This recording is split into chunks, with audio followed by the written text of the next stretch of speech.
Hello students, आज के lecture में हम लोग बायट-सावर्ट लॉ का दूसरा एप्लीकेशन देखेंगे।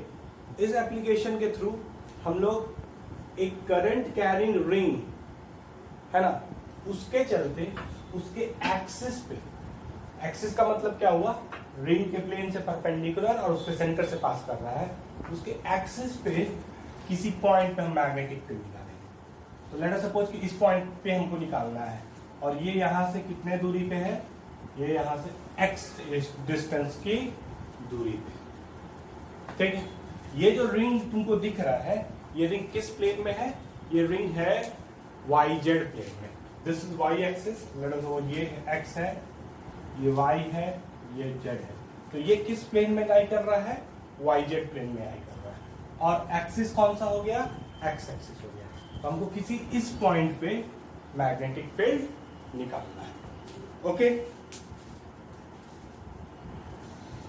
तो बायट-सावर्ट लॉ के हिसाब से हम लोगों को इस रिंग पे एक एलिमेंट लेना होगा और एलिमेंट के चलते इस पोजीशन पे मैग्नेटिक फील्ड निकालना होगा और वो एलिमेंट को फिर हमको पूरे रिंग के लिए इंटीग्रेट करना होगा। तो हम क्या कर रहे हैं, हम एक छोटा सा एलिमेंट यहां ले रहे हैं, ठीक है, जो कि नेगेटिव जेड एक्सिस से किसी थीटा एंगल पे, यहां से यहां का दूरी कितना होगा? r। ये इसका जो लेंथ है, लेट अस सपोज dl, और dl वेक्टर का डायरेक्शन क्या होगा?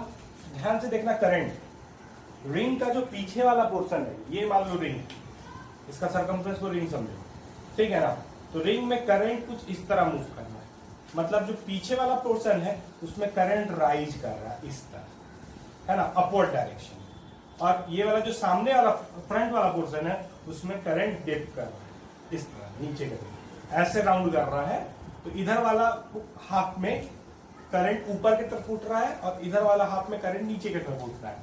तो इस छोटे से एलिमेंट में के लिए डीएल वेक्टर का जो डायरेक्शन होगा वो टेंजेंशियल डायरेक्शन में होगा, इधर होगा टेंजेंट, क्योंकि करंट का डायरेक्शन किधर है? इसी तरह। ठीक, अब इस एलिमेंट के चलते हमको क्या निकालना है? मैग्नेटिक फील्ड निकालना है। कहां? इस पोजीशन पे। तो हम क्या करेंगे, ये पॉइंट और ये पॉइंट को जोड़ देंगे, ये आर वेक्टर हो जाएगा, this is dl vector, this is r vector. और बायट-सावर्ट लॉ क्या बोलता है? डीबी वेक्टर बराबर होगा mu naught I by 4 pi, ठीक है, dl cross r cap upon are square. ठीक है, this is the expression for. और अगर बायट-सावर्ट लॉ के इस इक्वेशन को अगर हम मैग्नीट्यूड के फॉर्म में लिखना है तो हम लोग क्या लिखेंगे? Mu naught I by 4 pi dl, है ना, इनटू, मतलब डीएल मैग्नीट्यूड हो गया डीएल वेक्टर का, इनटू आर कैप का magnitude 1 into sine of angle between dl and r upon are square.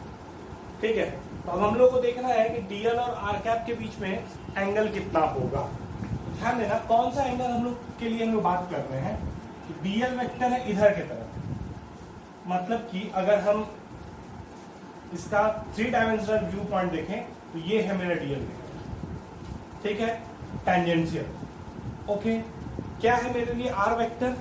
तो ये है मेरे लिए आर वेक्टर, है ना, ये है मेरे लिए आर वेक्टर। थोड़ा सा टेढ़ा दिखाए हैं क्योंकि आर वेक्टर को जाना इंटरसेक्ट किससे करना है? एक्सिस से करना है। तो इसी पॉइंट से ये है मेरा आर वेक्टर। ठीक, तो एंगल कौन सा देखना है? तो एंगल देखना है ये वाला, दिस इज द एंगल। ठीक, तो हम लोग इससे ऑब्जर्व करते हैं, ये है हमारा डीएल वेक्टर, ठीक, ये है मेरा आर वेक्टर। तो थोड़ा ध्यान से देखना कि क्या एंगल बन रहा है इन दोनों के बीच में, ये और ये के बीच में। इन दोनों पेन के बीच में एंगल कितना है? तो तुमको दिखेगा कि दोनों पेन के बीच में जो एंगल बन रहा है वो 90 डिग्री बन रहा है ना, साफ दिख रहा है कि ये एंगल कितने के बराबर है? 90 डिग्री। मतलब this angle is nothing but 90 degree. तो डीबी वेक्टर कितने के बराबर हो जाएगा?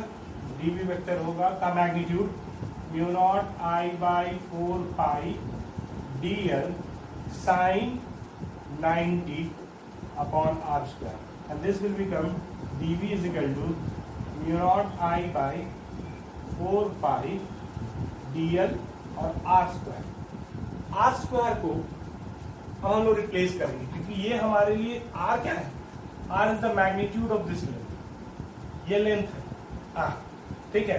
तो मेरे लिए गिवन क्या है, मेरे लिए गिवन है यहां से लेके यहां तक का डिस्टेंस x, और गिवन क्या है, मेरे लिए गिवन है ये रेडियस r, ठीक। तो अगर तुम ऑब्जर्व करोगे तो ये पॉइंट और ये पॉइंट x डिस्टेंस, ये रेडियस और ये r वेक्टर, ये मिलके एक ट्रायंगल बना रहे हैं, ओके, जिसमें ये एंगल जो होगा 90 डिग्री होगा डेफिनेटली भाई। ये तुम्हारा एक्सिस, ठीक है, और रेडियस वेक्टर जो होता है वो इस प्लेन में लाई कर रहा है। तो एक्सिस जो होता है ना वो सर्कुलर प्लेन के, मतलब सर्कुलर प्लेन से क्या होता है, परपेंडिकुलर। तो सर्कुलर प्लेन पे लाई करने वाला रेडियस से वो हमेशा परपेंडिकुलर होगा। ये है तुम्हारा प्लेन, ये है तुम्हारा एक्सिस। तो प्लेन देखो एक्सिस से परपेंडिकुलर है, एक्सिस इनफैक्ट प्लेन से परपेंडिकुलर है। तो ये जो रेडियस बना रहे हो इस तरह, ये है रेडियस जो तुम्हारा ये इस तरह, और ये है तुम्हारा एक्सिस। तो इनके बीच में भी एंगल कितना है, 90 डिग्री। तो ये अगर 90 डिग्री है तो ये पॉइंट जो ट्रायंगल फॉर्म कर रहा है वो एक राइट एंगल ट्रायंगल है, जिसमें ये वाला जो होगा वो 90 डिग्री के अपोजिट वाला साइड है, मतलब कि ये हाइपोटेनस है। तो तुम r को क्या लिख सकते हो, तुम r को लिखोगे r is equal to root over r square plus x square. Hence इसको यहाँ पे r स्क्वायर की जगह पे डालोगे, आ जाएगा r स्क्वायर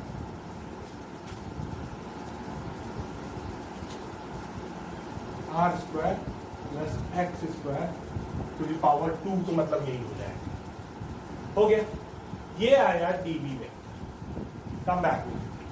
अब क्योंकि ये वेक्टर क्वांटिटी है तो सिर्फ ये मैग्नीट्यूड बता रहा है। अब हमको डायरेक्शन देखना है, तो डायरेक्शन कैसे देखेंगे, तो डायरेक्शन समझने के लिए ध्यान से देखना।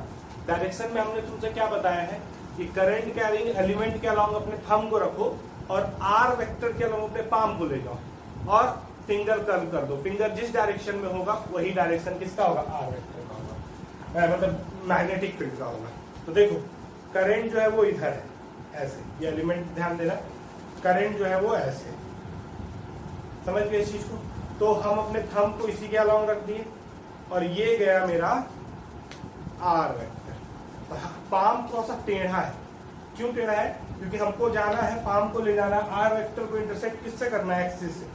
तो ये मेरा पाम है ऐसे। क्या, अब कर्व कर दो, तो कर्व करोगे तो किधर जाएगा, इधर के तरफ, इधर के तरफ, प्लेन के से समझो, प्लेन के इधर, ठीक है।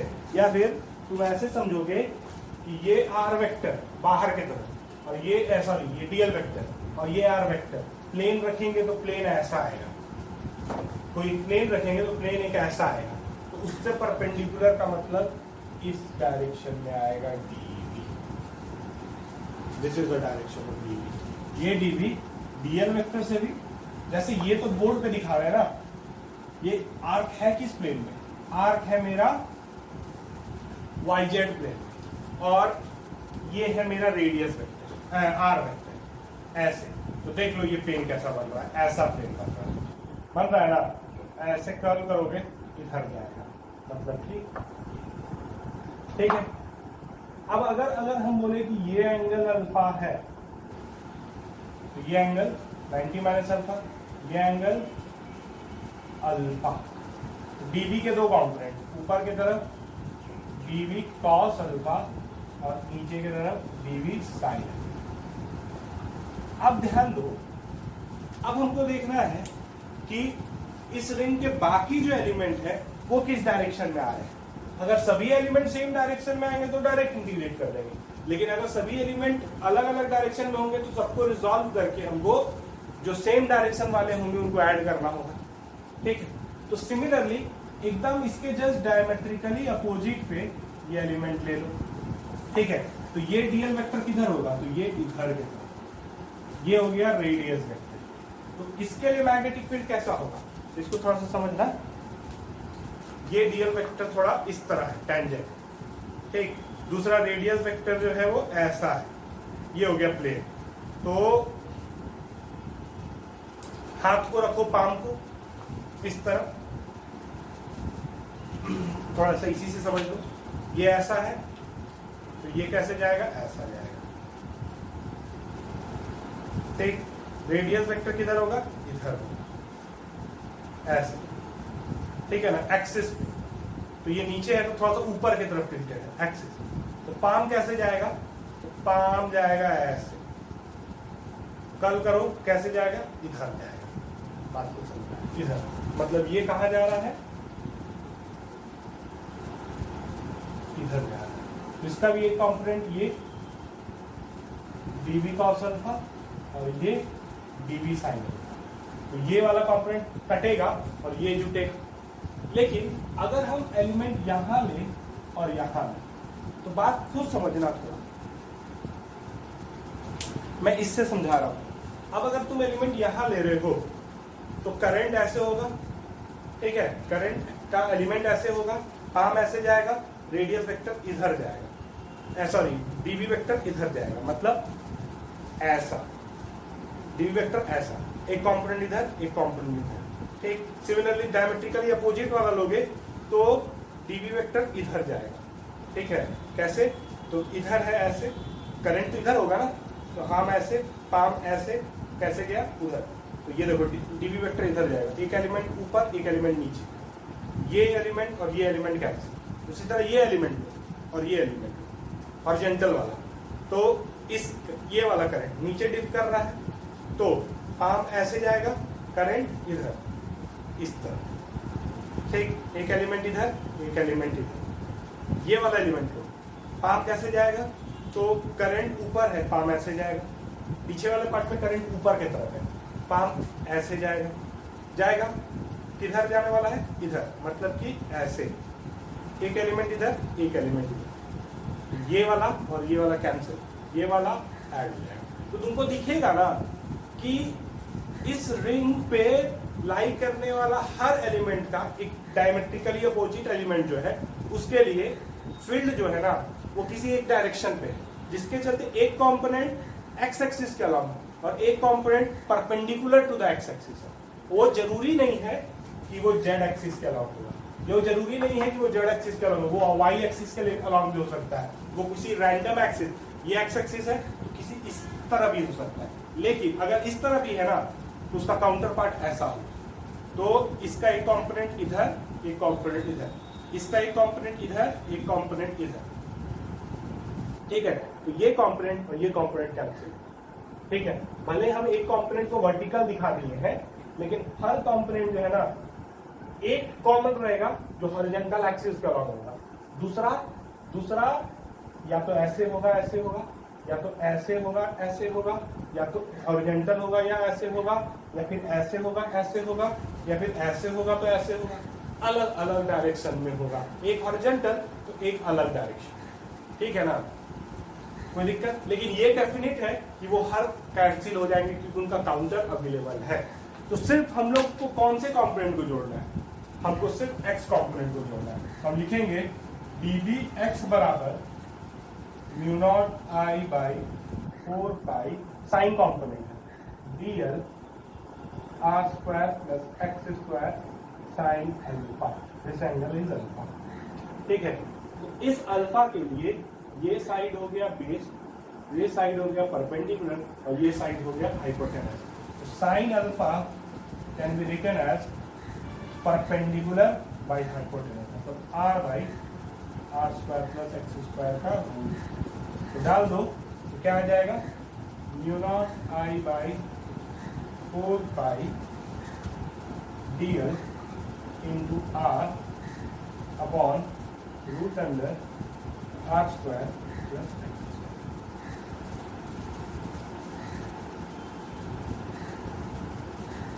ठीक है, रूट अंडर क्यों, रूट अंडर इंटू दिस, तो ये हो जाएगा पावर 3।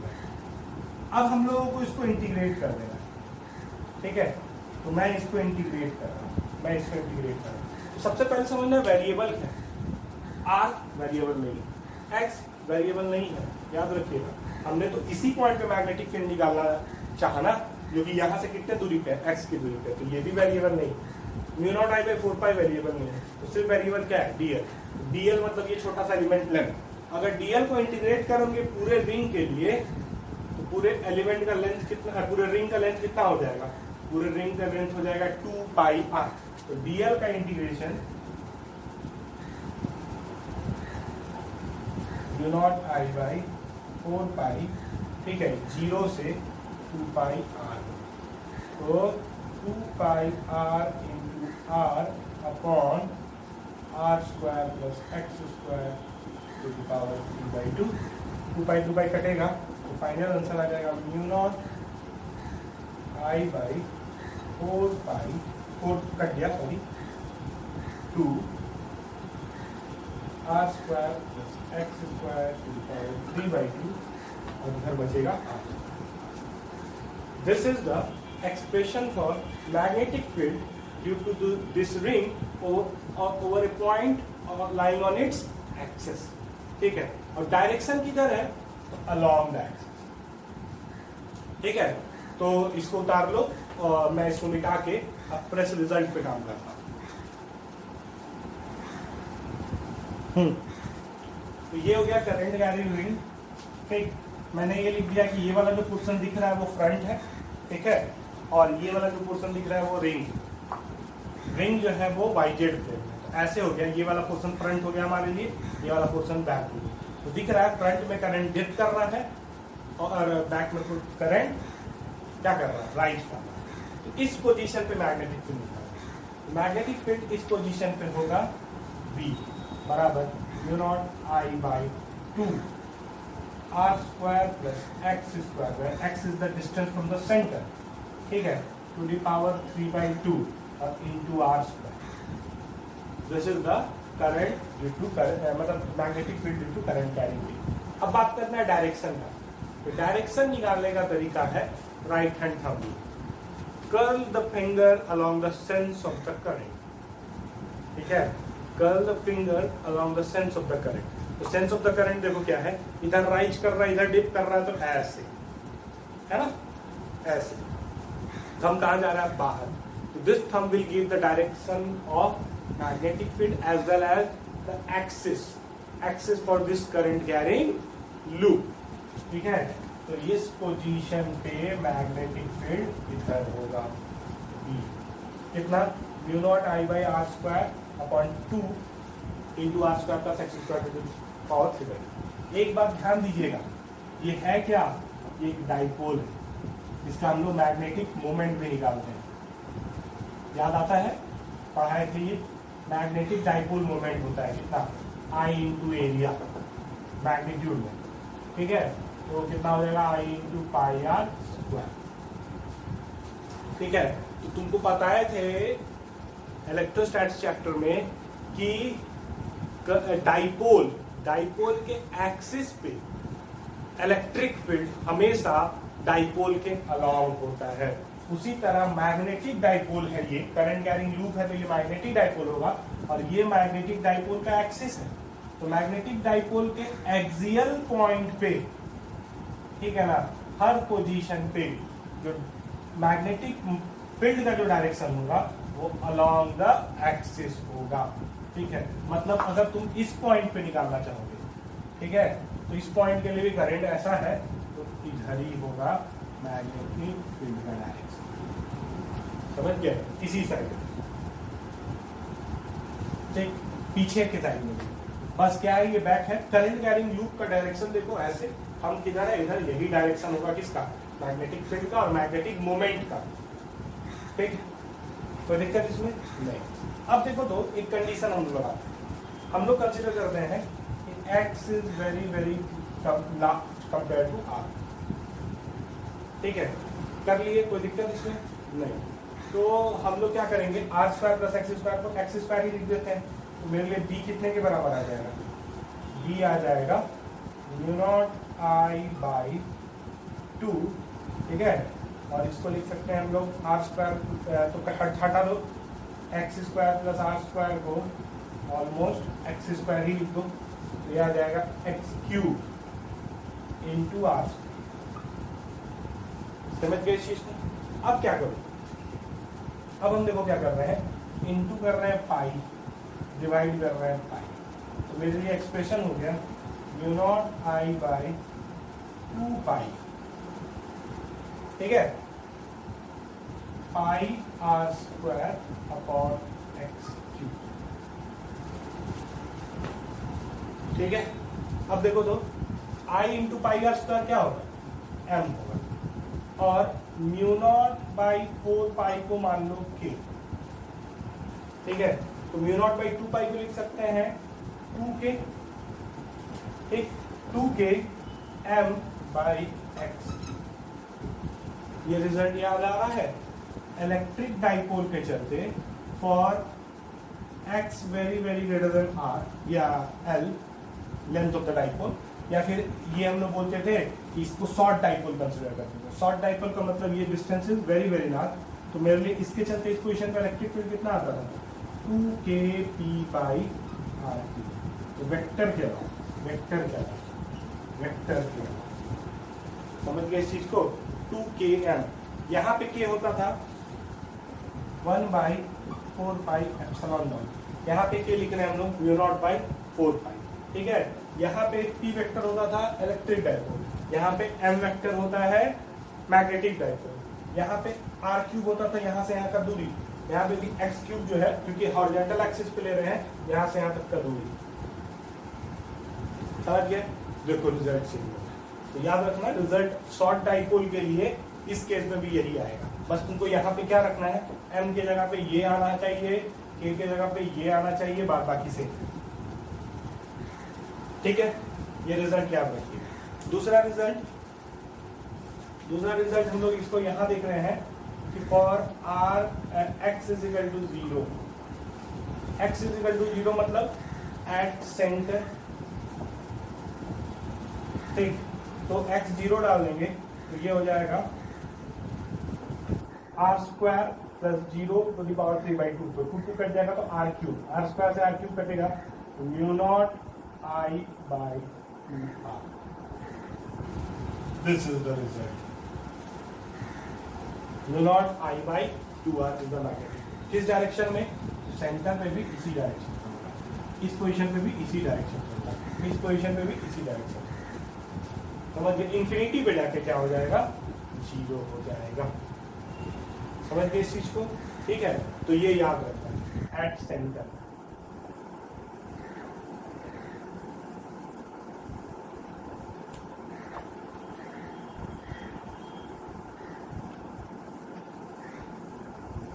एक इलस्ट्रेशन देख लो, इन चारों केस के लिए ना हमको एक्सिस पे मैग्नेटिक फील्ड निकालना। तो देखो ये ऐसे है, एक्सिस पे जो मैग्नेटिक फील्ड होगा, ध्यान देना डायरेक्शन, हम कहाँ जा रहे हैं, बाहर, डॉट, ठीक।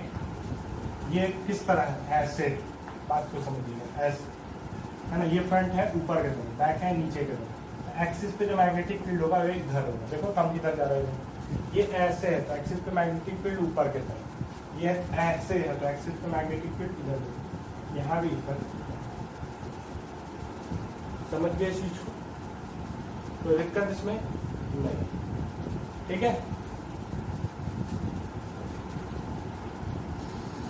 अब ये टॉपिक समझो, हम लोग ड्रॉ करेंगे मैग्नेटिक फील्ड लाइन पर करंट कैरिंग लूप। तो ध्यान देना, सबसे पहले हम लोग बात करते हैं मैग्नेटिक फील्ड लाइंस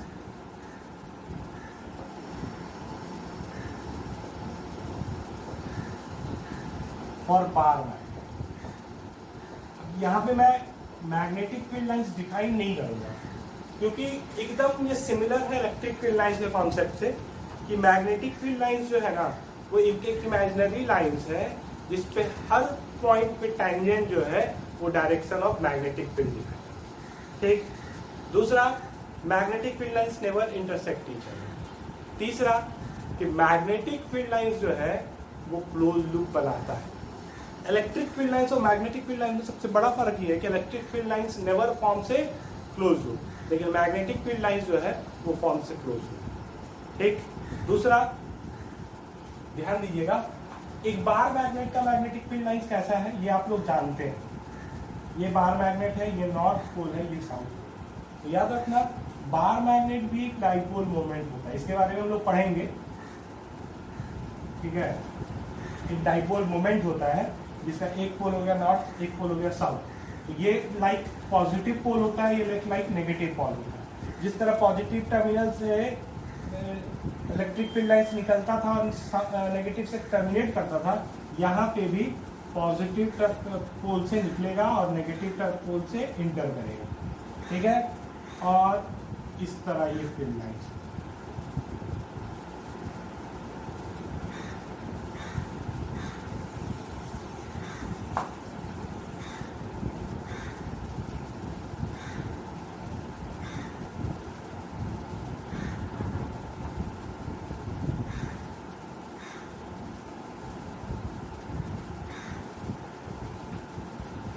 ठीक है। एरो दिखा दो ऐसे,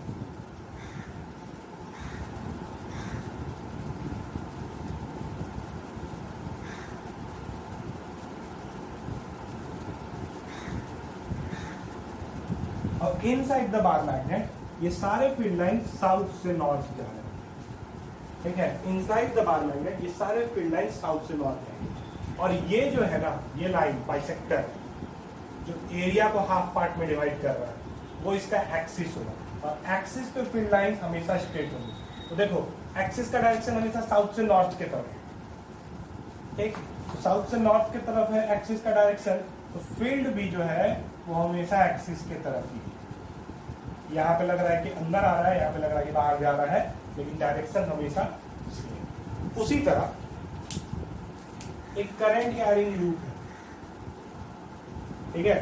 इसमें करंट कुछ ऐसे है ना, एक्सिस पे फील्ड लाइंस कुछ इस तरह। कहा जा रहा है एक्सिस ऊपर, इस फेस से, ऊपर वाला फेस से, इस लूप के ऊपर वाले फेस से फील्ड लाइंस निकल रहा है, नीचे वाले फेस से फील्ड लाइंस इंटर कर रहा है, ठीक। और बाद में साइड में जो होगा वो ऐसा।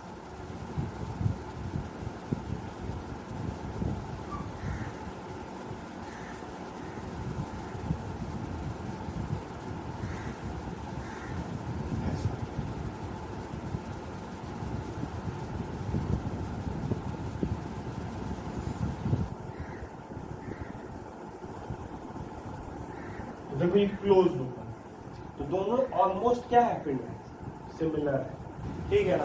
और ये भी डाइपोल है, ये भी डाइपोल है। तुम काइंड ऑफ ऐसा सोच सकते हो कि फील्ड लाइंस का डायरेक्शन किधर है, इधर है। इस जिस फेस से फील्ड लाइंस निकल रहा है उस फेस को तुम कंसीडर कर सकते हो नॉर्थ पोल, और जिस फेस से ये इंटर कर रहा है उसको कंसीडर कर रहे हो साउथ, ठीक है। खैर इसका एक तरीका भी था।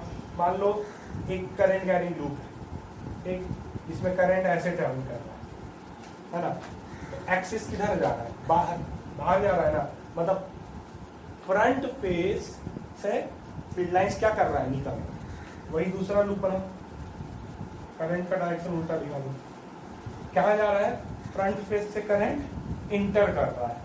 तो ये वाला जो फ्रंट फेस हमको दिख रहा है, इसके केस में साउथ होगा, और इसमें क्योंकि निकल रहा है तो फ्रंट फेस नॉर्थ होगा। और इसको बनाने का तरीका क्या था, बचपन में सीखे होंगे कि ये जो डायरेक्शन है करंट का, उसके अलाउंग एक इधर लाइन ड्रॉ करो, एक इधर लाइन ड्रॉ करो, एरो दिखाओ, sense of direction of current, और उसके बाद ये जोड़ दो, क्या बना, एन, मतलब कि फ्रंट फेस इज नॉर्थ। इसमें देखो, ठीक, ये ऐसे है और ये वाला ऐसे है, इन दोनों को जोड़ दो, ये एन है क्या, नहीं एन है, लेकिन अगर इसको तुम घुमाओगे ना तो ये एस हो जाएगा, एस, ठीक है। एस हम लोग ऐसे लिखते हैं ना, इसको एक बार रोटेट करके देखो तो ये एस हो जाएगा। ये कौन सा पोल हो गया, साउथ पोल हो गया। जो फ्रंट फेस दिख रहा है, जो नहीं दिख रहा है, इस केस में अपोजिट वाला जो फेस होगा वो साउथ पोल होगा, इसमें अपोजिट वाला जो फेस होगा वो नॉर्थ पोल होगा। तो ये तरीका है इनके पोल को भी समझने का। तो बेसिकली याद रखना कि ये जो करंट कैरिंग लूप है वो डाइपोल मोमेंट है, और हमेशा कैसा बिहेव करेगा, एक डाइपोल।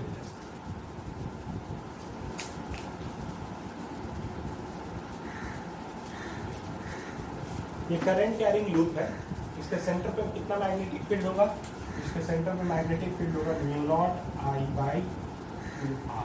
सीधे याद रखना, ये फॉर्मूला दिमाग में रखना। एक बात ध्यान देना, दो तरह का फॉर्मूला, करंट कैरिंग लूप के सेंटर पे जो मैग्नेटिक फील्ड होगा वो ये। एक दूसरा, एक इनफाइनाइट वायर सिस्टम है, इसके से परपेंडिकुलर डिस्टेंस r पे जो मैग्नेटिक फील्ड होगा वो B बराबर होगा mu naught I by 2 pi r। एक पाई जुड़ जाएगा इन दोनों में डिफरेंस। ठीक, इसमें डायरेक्शन दिखाने का तरीका हम ऐसे रखेंगे, अंदर इस पोजीशन पे क्रॉस, इसमें दिखाने का डायरेक्शन सेंस के अराउंड टर्न करेंगे, बाहर आ रहा है थंब डॉट, एक्सिस पे डॉट। ठीक है, फॉर्मूला ये इसका, ये इसका। अब बात करते हैं हम लोग कि हम लोगों को दिया है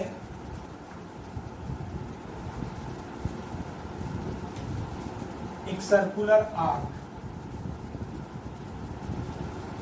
ठीक है,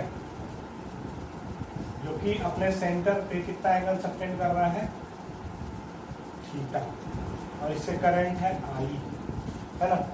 what is the magnetic field at its centre. याद रखना, हम लोग जब एक्सिस पे निकाल रहे थे ना, तो हम लोगों ने dl का इंटीग्रेट किया, ठीक है, तो dl उस केस में 2 पाई आ रहा है, तो सिंपली हमको इस पोजीशन पे जो फील्ड होगा वो इस लेंथ से प्रोपोर्शनल या फिर इस लेंथ से प्रोपोर्शनल होगा डेफिनेटली।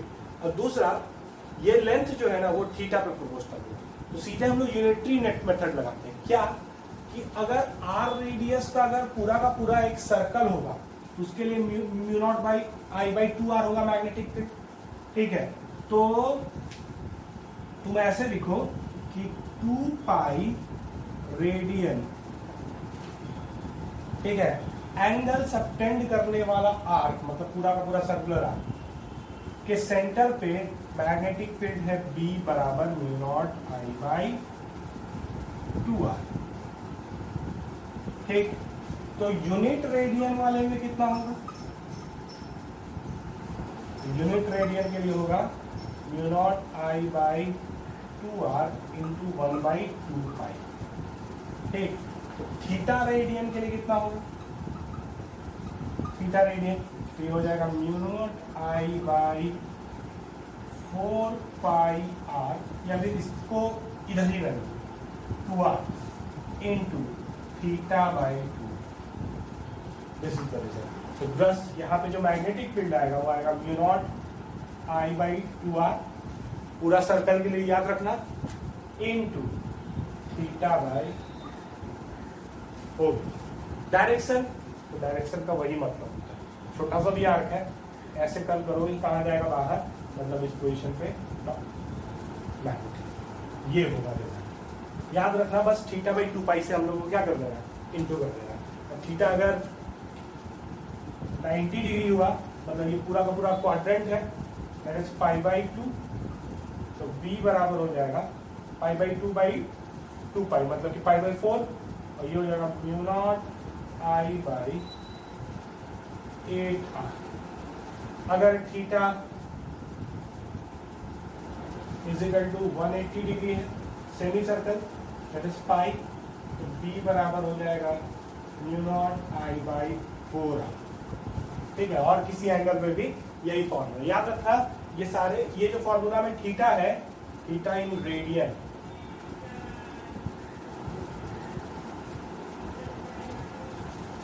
समझिए इसको याद। अब ये क्वेश्चन देखो, एक यूनिफॉर्म सर्कुलर लूप, ठीक है ना, जिसके इस एंड और इस एंड से एक वायर कनेक्टेड है, इधर से करंट आ रहा है, लेकिन वो ऐसा कुछ होगा कि ये बैटरी लगा, ठीक है, तो बैटरी से कोई करंट निकला I, तो बैटरी में करंट कितना इंटर करेगा I। अब इस सर्कुलर लूप में इस एंड A से ये करंट इंटर कर रहा है और इस एंड B से करंट एग्जिस्ट कर रहा है, ठीक है। तो हमको बताना है कि कंसिडरिंग कि ये जो लूप है उसके सेंटर पे मैग्नेटिक फील्ड कितना है, ठीक। एक बात ध्यान देना, ठीक है, शायद मैंने ये बात तुम लोगों को मतलब बायोट-सावर्ट लॉ के शुरुआत में नहीं बताया था, तो उसको अभी मेरे दिमाग में क्लिक किया, तो उसको देख लेना। जब हम निकाल रहे थे करंट कैरिंग एलिमेंट के चलते मैग्नेटिक, ठीक है, तो यहाँ किसी ये डीएल वेक्टर था, यहाँ किसी आर वेक्टर के दूरी पे डीवी बराबर क्या लिखा था मैंने, mu naught I by 4 pi are square D L cross R. This was the result of Biot-Savart law. ठीक है, ओके। तो अगर हम किसी ऐसे पोजीशन पे मैग्नेटिक फील्ड निकालना चाहें जो कि डीएल वेक्टर के अलॉन्ग लाई कर रहा है, जैसे इस पॉइंट, ठीक है ना, इस पोजीशन पे ये डीएल वेक्टर हो गया और ये ही आर वेक्टर हो गया, तो दोनों के बीच में एंगल कितना हो गया, 0 डिग्री। तो इस डीएल वेक्टर के अलॉन्ग लाई करने वाले किसी भी पोजीशन पे मैग्नेटिक फील्ड क्या होगा। या फिर तुम ऐसे करोगे कि अगर मेरे पास करंट कैरिंग वायर है, वो भी स्ट्रेट, तो इस वायर के लाइन ऑफ वायर पे किसी भी पोजीशन पे लाई करने वाले पॉइंट पे मैग्नेटिक फील्ड जो होगा वो 0। इस वायर के एक्सटेंशन पे किसी भी पोजीशन पे लाई करने वाले पोजीशन पे मैग्नेटिक फील्ड क्या होगा, 0। ठीक है, कोई दिक्कत नहीं। चलो खैर, यहाँ पे हम मतलब कि ऐसे हमको सिर्फ और सिर्फ सर्कुलर लूप के चलते हैं मैग्नेटिक फील्ड निकालना है, लेकिन हम बोल रहे हैं कि ये जो वायर जा रहा है और ये जो वायर जा रहा है, ये सब कहाँ से पास कर रहा है, सेंटर से पास कर रहा है। ठीक है ना, इसको एक्सटेंड करोगे तो सेंटर से पास कर रहा है, मतलब इतने पोर्शन के चलते और इतने पोर्शन के चलते इस पोजीशन पे मैग्नेटिक फील्ड ऐसे भी चाहिए। ठीक है, और ये वाले को कंसिडर नहीं करना है, इसलिए मैं मिटा दूँ। मैं बस समझाने के लिए बता रहा था कि करंट ऐसे आ रहा है, ऐसे। तो रहा बात अब कौन सा, तो ये वाला पाथ और ये वाला। तो जो ये करंट आई आ रहा है वो इस जंक्शन पे दो पार्ट में बटेगा, एक इधर और एक इधर। इधर लेटर सपोज हो गया I1, इधर लेटर सपोज हो गया I2। तो मेरे पास दो सर्कुलर आर्क है ना। ये जो आर्क है वो अपने सेंटर पे एंगल बना रहा है थीटा, और ये जो आर्क है वो अपने सेंटर पे एंगल बना रहा है 2 पाई माइनस। इस आर्क के चलते यहाँ पे जो मैग्नेटिक फील्ड होगा वो होगा B1 बराबर mu naught I by 2R, sorry I1 by 2R 2 pi minus theta upon 2 का। ठीक है, किस डायरेक्शन में, तो सेंस देखो। ठीक है ना, कहा अंदर क्रॉस।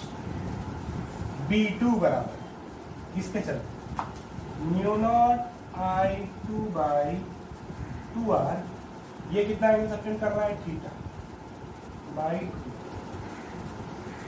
ठीक है, किस डायरेक्शन में, बाहर। अब हम लोग क्या करेंगे ना, अब ध्यान देना, हमको I1 और I2 में रिलेशन कैसे स्टेब्लिश करेंगे।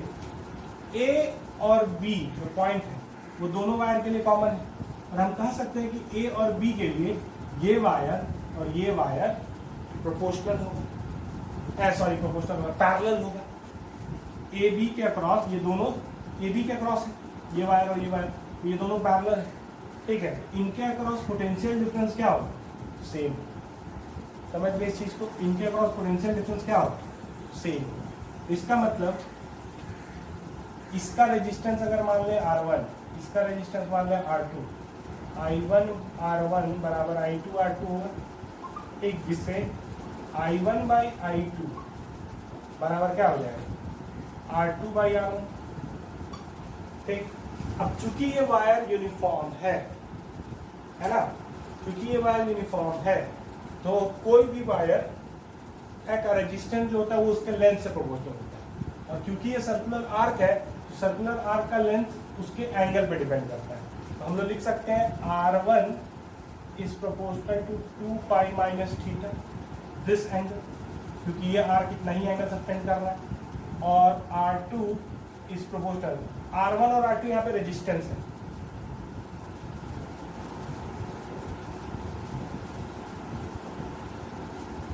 ठीक है, R2 is proportional to theta. तो अगर हम इसको डालेंगे तो ये कितना आ जाएगा, थीटा अपॉन 2 माइनस। ठीक है, तो I2 को हम, ये जो I2 है उसके जगह पे हम लिख देते हैं I1 upon 2 pi minus, I1 into 2 pi minus theta upon theta. तो B2 मेरे लिए क्या बन जाएगा, mu not by 2r for radius, I2 की जगह लिख रहे हैं हम लोग 2 pi minus theta upon theta into I1 into theta by 2 पाई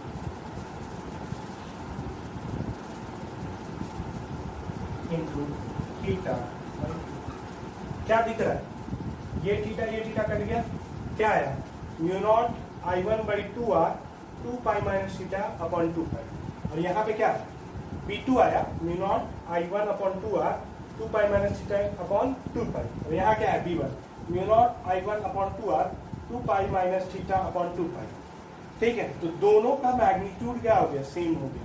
दिख रहा है ना, जितना मैग्नीट्यूड ऑफ मैग्नेटिक फील्ड इसके सेंटर पे ये आर्क बना रहा है, उतना ही मैग्नीट्यूड ऑफ मैग्नेटिक फील्ड ये आर्क भी बना रहा है। अब देखो, इस आर्क के लिए डायरेक्शन क्रॉस है, इस आर्क के लिए डायरेक्शन डॉट है, मतलब दोनों अपोजिट डायरेक्शन में, मतलब दोनों एक दूसरे को कैंसिल आउट कर देंगे, हेंस बी नेट जो होगा वो चीज। तो इस तरह का क्वेश्चन जब भी आपको मिले, जब करंट पूरे यूनिफॉर्म लूप में बट रहा हो, ठीक है, तो जितना मैग्नेटिक फील्ड इसके द्वारा इधर है उतना ही मैग्नेटिक इसके द्वारा इधर है, नेट मैग्नेटिक फील्ड क्या हो जाएगा? 0 हो जाएगा। समझ गए?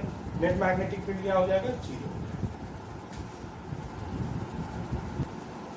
देखो, दो क्वेश्चन है, ये मान लो क्वेश्चन नंबर 1, ये क्वेश्चन नंबर 2, दोनों पे एक लूप दिया, करंट कैरिंग लूप, ठीक, जिसमें ये ए रेडियस का सर्कुलर लूप है, ठीक है, और यहां से लेकर यहां तक बी रेडियस का सर्कुलर लूप। तो ये क्वाड्रेंट है और ये थ्री क्वार्टर है ना। तो बताना है कि सेंटर पे मैग्नेटिक फील्ड कितना है। तो सेंटर पे मैग्नेटिक फील्ड निकालने के लिए हम दो पार्ट में देखेंगे। सबसे पहले इस यहां से लेके यहां तक के जो सर्कुलर आर्क को देखेंगे। ये सर्कुलर आर्क सेंटर पे कितना एंगल से फ्रेंड कर रहा होगा? तो ये 270 degree, that is 3 pi by 2। ठीक, तो इसके चलते सेंटर पे मैग्नेटिक फील्ड कितना होगा? तो ये एक सर्कुलर आर्क है जिसका रेडियस है a, तो मैग्नेटिक फील्ड होगा, लेट अस सपोज इसके चलते B1 मान लेते हैं, म्यू नॉट I, ठीक है। करंट देखो, करंट देखो, मान लो यहाँ से शुरू करते हैं, ये करंट गया, ये करंट गया, ये करंट गया, ये करंट गया, ये करंट गया, ये करंट गया, साइक्लिक करंट जो है वो साइक्लिक, समझ गए?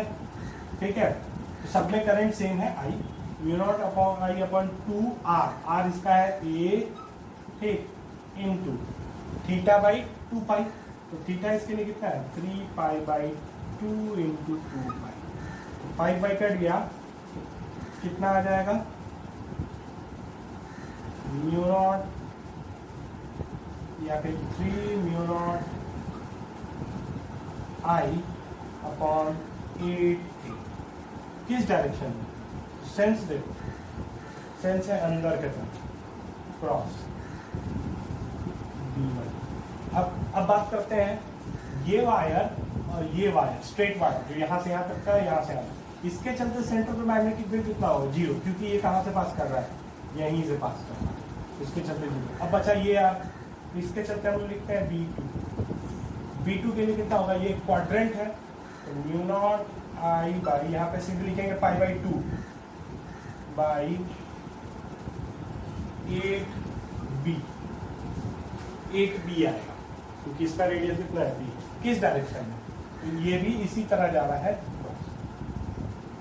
एक बात याद रखना, ये एक करंट कैरिंग लूप है, तो लूप के लिए हमेशा magnetic field right hand thumb rule से ही मिलेगा।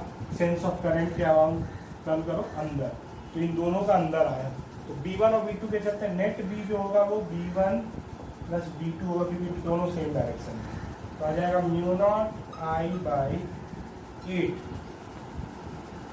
3 बाई 3 प्लस 1 बाई B। ये हो गया रिजल्ट। ठीक, नेक्स्ट अब इसके लिए भी ऐसे ही निकलेगा।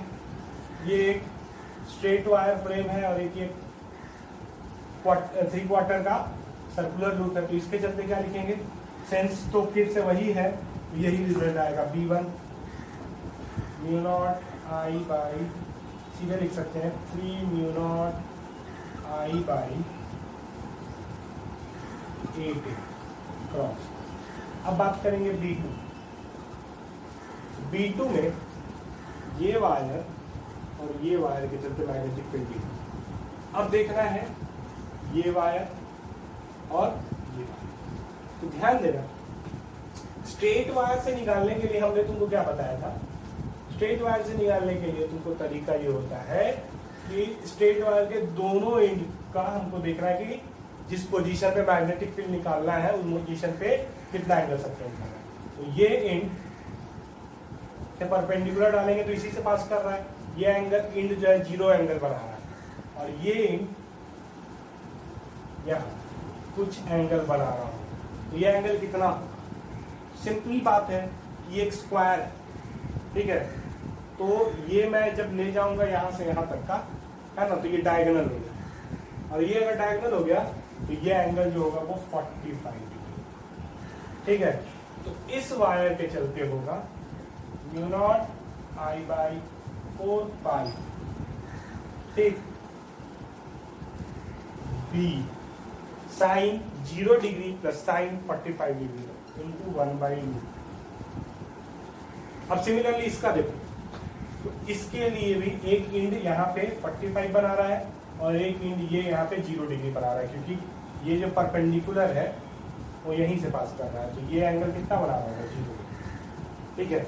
इसको ऐसे समझना है कि अगर तुम पूरा मिटा दोगे, इसको मिटा दो, इसको मिटा दो, पूरे मिटा दो, तो ये वायर का एक एंड यहाँ पे 0 डिग्री बना रहा है और ये एंड यहाँ पे 45 डिग्री बना रहा है। तो इसके चलते मैग्नेटिक फील्ड भी इतना ही आएगा। अब डायरेक्शन देखो, तो ये इधर है, कहाँ? अंदर, और ये नीचे है, कहाँ? अंदर। मतलब दोनों के चलते सेम, तो दोनों के मैग्नेटिक फील्ड जो होंगे वो जुटेंगे इंटू 2। किस डायरेक्शन में? क्रॉस ही के डायरेक्शन में, ठीक है। तो इन दोनों के जो मैग्नेटिक फील्ड हो गए वो जुट गए। तो आंसर आएगा बी नेट बराबर म्यू नॉट आई बाई 4, ठीक, 3/2a प्लस √2/b, ठीक है। ये हो गया नेट मैग्नेटिक फील्ड इसके सेंटर। समझ में आया होगा ये वाला पार्ट से भी, ठीक है। आज के लेक्चर में बस इतना ही। नेक्स्ट लेक्चर में और भी बहुत सारे क्वेश्चंस जो हैं वो हम लोग करेंगे, ठीक है। और इस मतलब इसी टॉपिक्स पे कुछ क्वेश्चंस करके ही आगे हम लोग थ्योरी पढ़ाएंगे। एक चीज ध्यान देना कि यहाँ पे ये बी पाई था, ठीक है, क्योंकि स्ट्रेट लाइन के लिए मैंने बताया था म्यू नॉट पाई अपॉन 4 पाई बी, यहाँ पे पाई भी होगा, ठीक है। जब इन दोनों को जोड़ेंगे और कॉमन लेंगे तो इसमें तो कोई पाई का टर्म नहीं है, इसमें पाई का टर्म है। यहाँ एलसीएम में डिनोमिनेटर में एक पाई भी होगा, बाकी इस डायरेक्शन में क्रॉस डायरेक्शन, ठीक। Thank you.